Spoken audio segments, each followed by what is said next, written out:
Hey, what is going on, everybody? It is Nolan, or the Optimistic Gamer here, and welcome back to part 2 of our Let's Build a Baseball Stadium.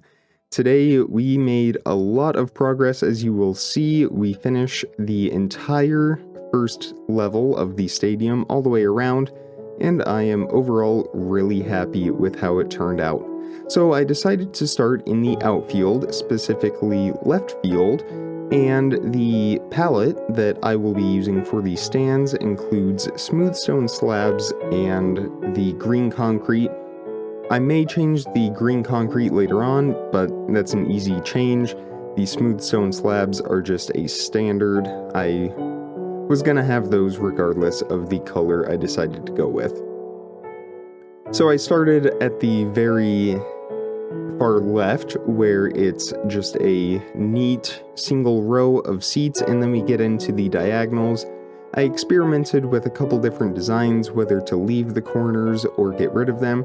As you can see on the bottom level, I left the corners in, and that was kind of serving as a walkway, but every row above that, I would get rid of the corners, just have them connect diagonally, as you can see.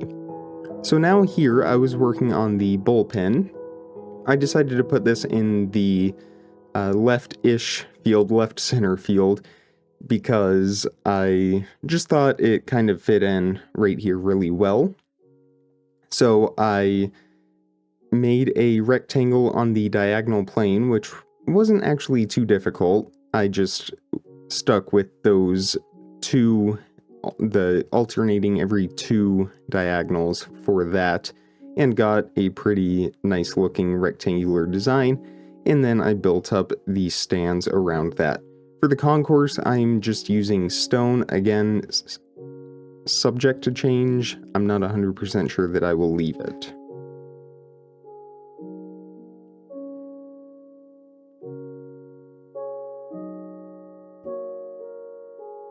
Also, you'll have to let me know if you prefer the much quicker camera movements like this throughout the video, or if you prefer much slower camera movements.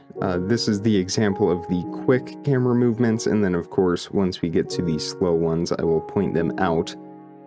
But for right field, I decided to have a very tall, I mean not massive wall, but much higher than the rest of the outfield, just to kind of separate it off and give it a little more of a unique design. And then I had stands in between that and the bullpen as well, kind of at center field. And this is the much slower camera movement that I was talking about. Let me know if you prefer one over the other, or if you don't really have a preference. It doesn't really matter to me.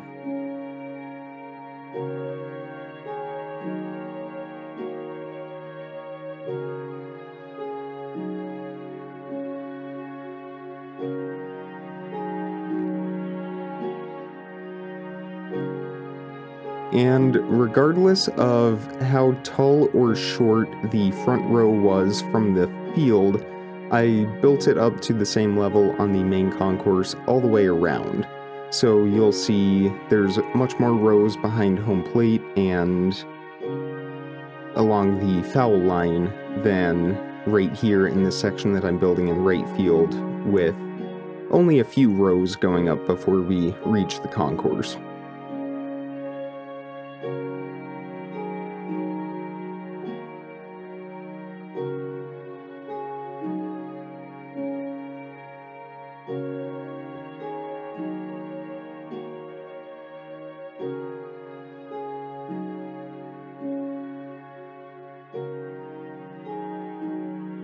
And of course, I kind of had to work with some unique diagonal designs throughout the field, just because we have all those shifts from the flat, and then the alternating every 3 diagonals, and then 2, and then 1, and so on.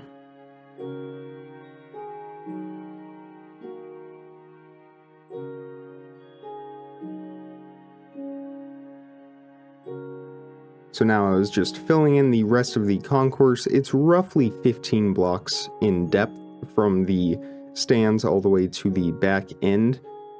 I'm not 100% sure if I will change that or not. Of course, different sections, like right behind the bullpen, are much larger, and I might actually end up putting some seats above where the bullpen is, maybe more along the lines of bleachers, of course, some cheap seats in the outfield, but I think that could look pretty nice as well. Of course, that will all be next week when we start working on the second deck.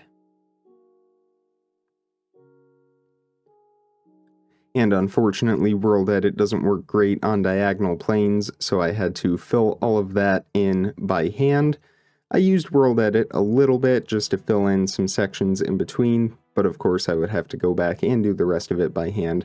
Not a huge deal, certainly time consuming, but doesn't bother me a whole lot.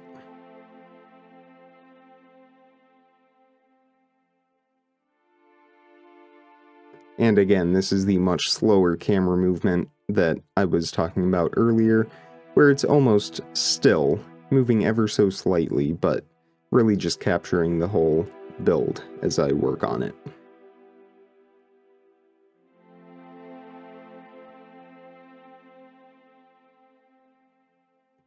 And I did record this in 2 separate parts. I did the outfield, and then I took a break because I was working on it for a while. It was about an hour, hour and a half on this, so I took a break and then I came back. So there is going to be a cut in here when we transition to the foul line, but shouldn't be any issue. So I think I'm just about finished. This is the last little bit of this first section here. I decided to put in the Jumbotron, and actually I just realized I was talking about having bleachers behind the bullpen. Of course, that is no longer the case. I forgot that I did put the Jumbotron right behind it, which I'm actually okay with. I think it looks great where it is.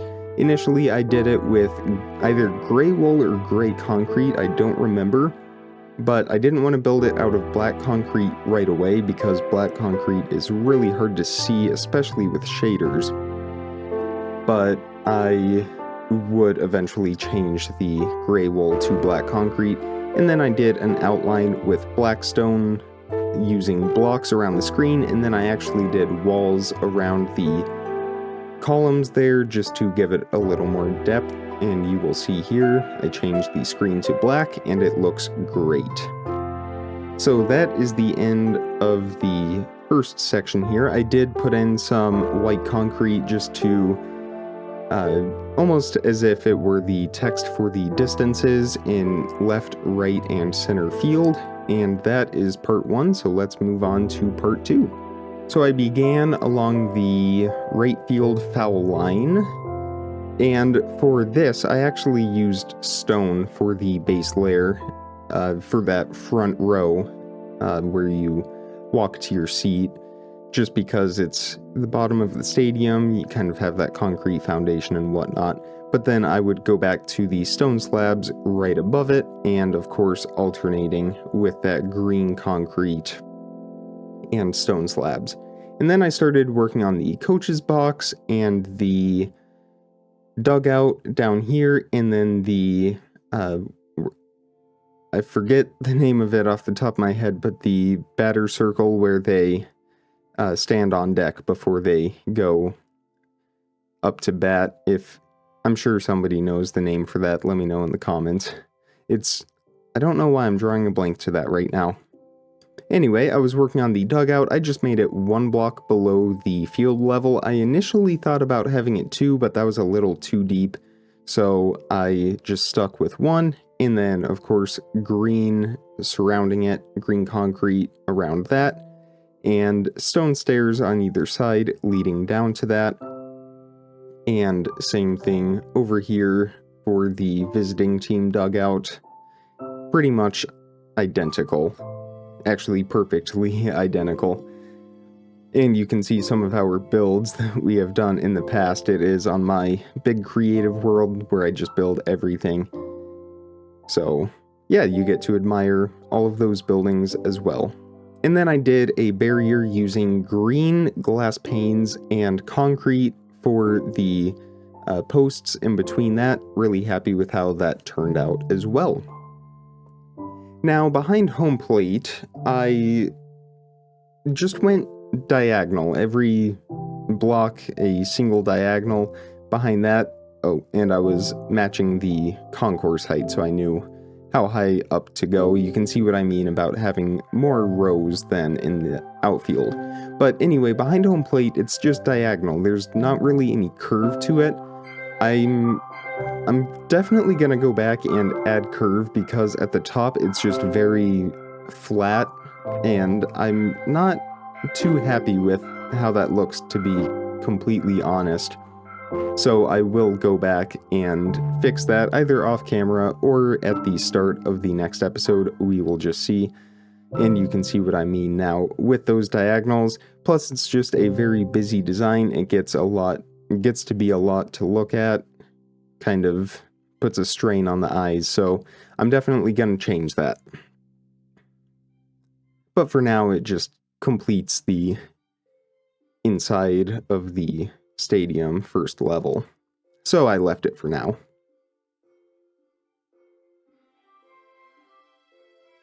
And then I just followed the exact same pattern all the way to the foul pole.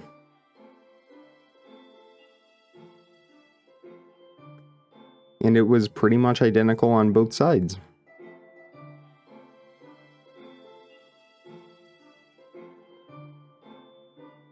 And then, of course, just like the outfield, the first row with that stone is connected on the corners, but everything after that is not. It's just a diagonal in between each of those.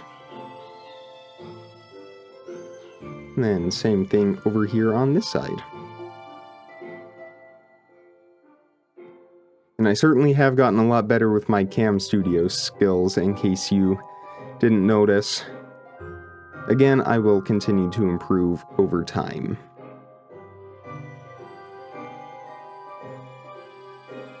And now I was moving the entire stadium, copying and pasting it into an underground, well, at ground level height. So the concourse was at the same level as the ground level, so the stadium was actually set into the ground, actually a pretty common design. So that way you walk in, and instead of walking up to your seat if you're on first level, you walk down to your seat. So here's just a bird's eye view of that. But then I did have to go back, again, world edit and diagonals. I had to go back and fill in all of that empty space in there with dirt. I didn't fill in under the stands, but I did fill in all the rest of that with dirt.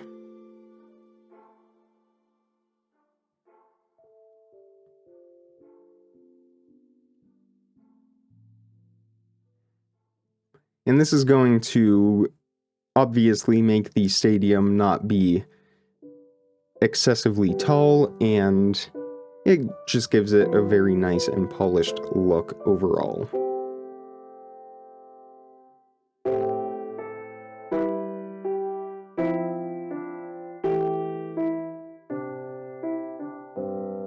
And the only spot I didn't fill in was behind home plate, because I do plan on changing that.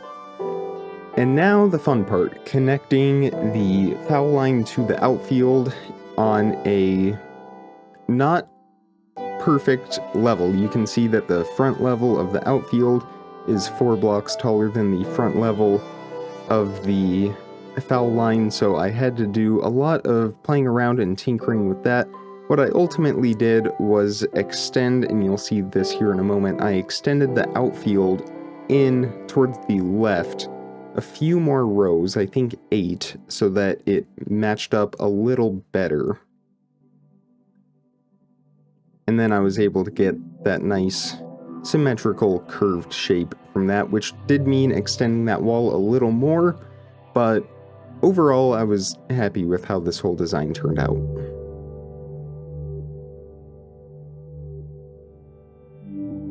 But like I said, it was definitely a lot of playing around and experimenting, trial and error for sure.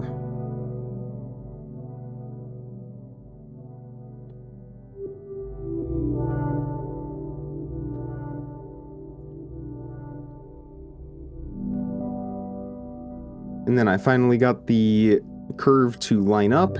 I started filling in from the top and got a very neat design.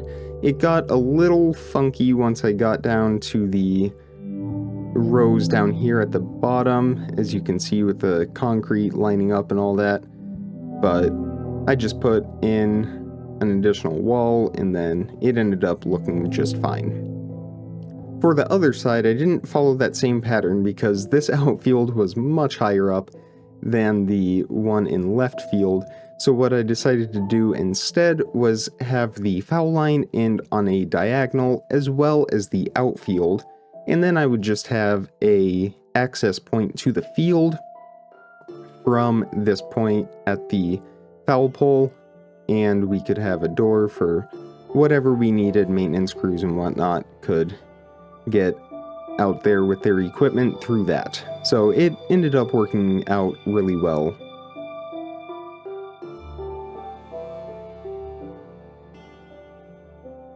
And I just extended it out one diagonal each time on each of these rows. So now all that was left was changing all of that dirt to grass and finishing the stone concourse going around on all sides. But this is pretty much the finished look of the first level. I'm really happy with how it turned out. It has enough variation to where it's not boring to look at. Of course, the foul lines are pretty much identical, but again, I'm not too concerned about that. Most stadiums are like that anyway. But that's how the first level is. Again, very happy with it. I did a quick fly around just showcasing up close how everything looks. So I'm just going to be quiet for a few minutes and you can enjoy this panorama of the first level.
Well, I really hope you enjoyed today's Let's Build episode. Again, part 3, we will start the second level of the stadium.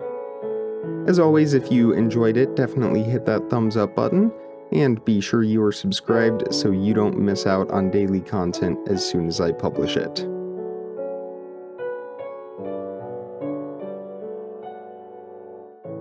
Be sure to check the description for some more important information, how to contact me, leave video requests, and all of that good stuff. And as always, comment, like, subscribe, remember to stay optimistic, and I will see all of you tomorrow. Thank you so much for watching, everybody. Bye.